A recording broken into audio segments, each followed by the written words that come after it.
soumission, je vais être très rapide parce que vous êtes convaincus, enfin j'espère, que bien que l'Église a été très longtemps et est encore mal ajustée à la question de la révolte et de la colère, notre mission, ce n'est pas de tenter d'étouffer le haut le cœur par respect de soi, par protestation contre ce qui a fait une charivari dans notre vie, que la colère, la saine révolte, a une valeur qui est de dire non. Après, comment passer d'une colère d'ennemi à une colère d'adversaire? C'est pas la même. Dans le mot ennemi, il y a haine, vengeance. Dans le mot adversaire, il y a combat. Comment parvenir à une saine colère? Eh bien, il me semble qu'on a à relire Matthieu 18. Vous regarderez Matthieu 18. Si ta main t'enquiquine, eh bien, jette-la. Si ton œil t'enquiquine pour ça, pour la réconciliation, ou parce que tu es méchant avec, eh bien, arrache-le. Révolte-toi déjà contre toi-même, contre tout ce qui te fait chuter. Et puis, il y a les psaumes dits de violence, qu'on lit heureusement dans les monastères et pas en liturgie, parce qu'on a tellement peur qu'on aille se casser la figure à la sortie de la messe. Donc, les psaumes dits de violence, je vous en conseille deux, le psaume 34 et le psaume 69, c'est le sommet de la violence. Quand on a lu ça, on n'a plus envie de tuer l'autre. Dieu est un père, il entend notre cœur. Le piège dénigre la quête de vérité.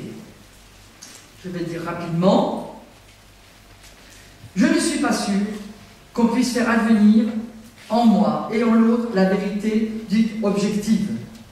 Nous mettons tellement de voiles entre les hommes et en nous-mêmes que la vérité certainement sera pour le royaume de Dieu. Cependant, c'est la clé de voûte de nos vies, de couple, de parents. Il faut nous expliquer. Nous avons besoin de nous expliquer. Alors expliquer, c'est avec une mémoire cicatrisée, ou pour venir à une mémoire cicatrisée.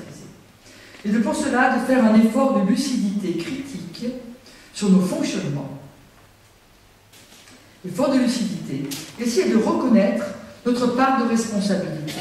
De toute façon, il faut bien se dire que dans un conflit, il y a de grandes chances, et ça il faut le reconnaître humblement, que nous ayons chacun notre part de responsabilité.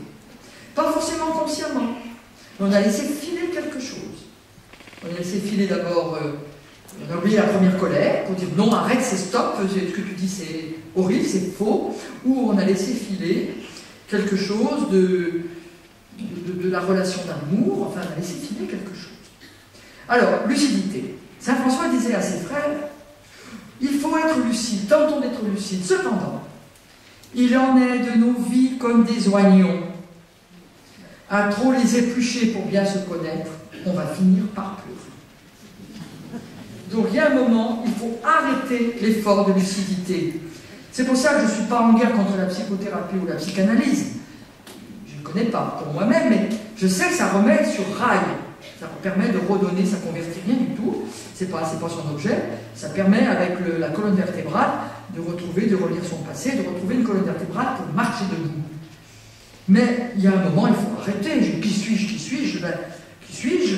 Je ne sais pas ce que je suis. Je ne sais pas ce que je suis. Mais je ne suis pas ce que je sais de moi. Et je ne suis même pas ce qu'on dit de moi. Il faut consentir au mystère. Et la parole de Dieu nous dit, celui qui fait la vérité vient à la lumière. Mais alors de quelle vérité il parle? Il faut qu'on regarde toute l'histoire de Jésus. La vérité, ce n'est pas un en soi, ce n'est pas un concept. C'est toujours la vérité de ta vie. C'est la vérité de nos vies. Ce n'est pas du tout pareil. La Bible nous atteint dans notre rapport à la justesse de la vérité de notre vie.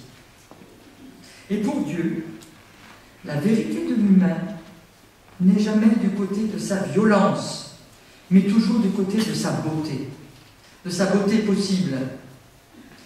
Je suis un peu une amoureuse de Paul Ricoeur, qui dit quelque chose pour notre Église, pour votre pastoral, pour mes lieux de mission à moi. La religion est là pour nous permettre à l'homme de découvrir son fond de bonté, son fond de beauté enfoui. Donc tout votre travail, c'est pas de chercher où est ton péché, d'abord de regarder ton fond de bonté, ton fond de beauté enfoui sous le regard de Dieu qui t'aime comme tu es, et que là tu pourras voir le mal que tu fais. Alors j'en arrive maintenant rapidement, je vais juste sauter, vous verrez les plans détaillés, il y a plus d'explications.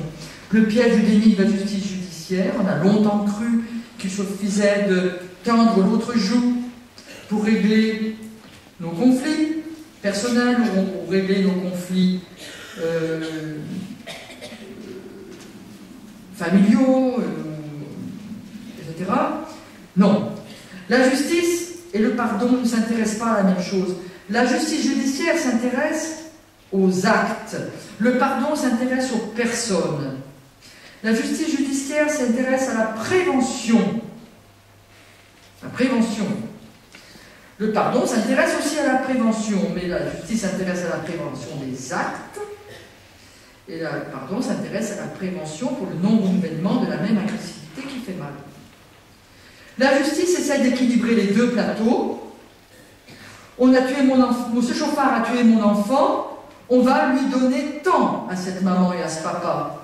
Sachant que la justice, premièrement, peut être injuste, deuxièmement, peut s'ériger en toute puissance, et croire qu'elle va régler toute la société avec ça, et troisièmement, ne ramènera pas mon enfant. Vient s'engranger alors la question de la blessure, qu'est la mort de cet enfant par le chauffard. Le pardon.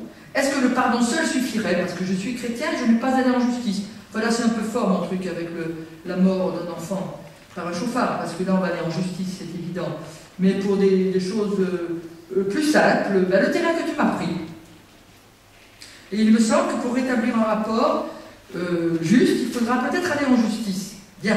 Alors, est-ce que le pardon seul pourrait y aller? Il est possible que le pardon seul puisse suffire dans ce cas-là. Mais le pardon peut avoir aussi l'illusion d'être tout-puissant et de vouloir gérer la société familiale et la société humaine. Et Pierre Gire, qui est philosophe, dit toujours en Église, méfions-nous de cela. N'essayons jamais d'ériger le pardon comme seule vérité.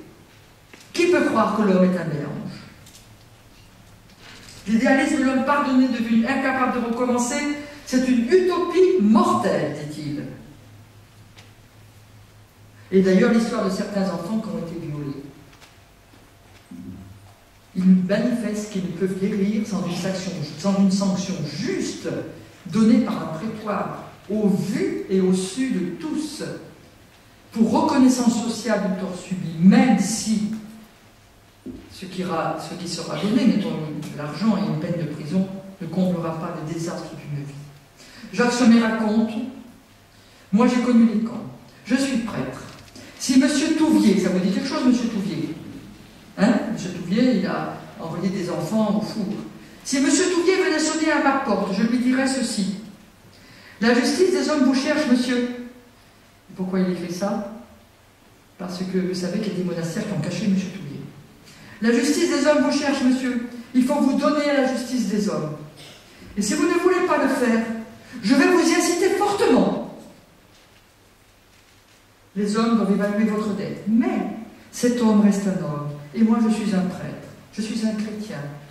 Il m'importe qu'il entende jusqu'au bout de sa vie qu'il est aimé de Dieu, qu'il peut être sauvé, qu'il est plus que ce qu'il croit qu'il est. Je demanderai peut-être à être son accompagnateur. Alors, j'en arrive maintenant au piège de la culpabilité. Alors, le sentiment de culpabilité, François Dolto dit, c'est un ver rongeur. Pareil, deux mâchoires. Le trop-plein de culpabilité, le défaut de culpabilité. Le trop-plein de culpabilité, c'est « je ne vaux rien, je ne suis rien, jamais je me pardonnerai ceci à moi-même ». Le défaut de culpabilité, c'est « c'est pas moi, c'est l'autre, tout le monde fait ça ». Vous sentez?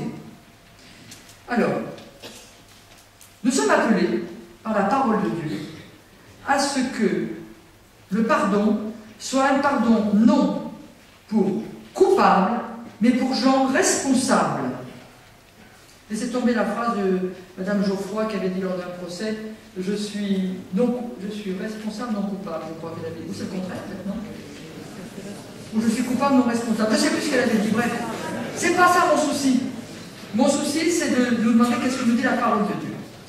Alors, la parole de Dieu, elle inquiète le sentiment de culpabilité. Elle le déstabilise. Et elle nous dit une chose forte, l'amour de Dieu, pour moi, ne dépend jamais de la masse d'humiliation à laquelle je me contrains. C'est pas parce que je dis je vaux rien que Dieu m'aime mieux. Au contraire. Enfin, j'en sais rien. Il m'aime. Mais, en tout cas, moi, je suis en train de casser quelque chose de moi, qui suis créé à l'image de Dieu. Et ce n'est pas parce que je dis tout le monde le fait, ce n'est pas moi, c'est l'autre, que Dieu m'aimera, me pardonnera plus rapidement. Alors il va nous falloir opter, et pour cela nous allons raconter deux figures. Et nous ferons la pause juste après.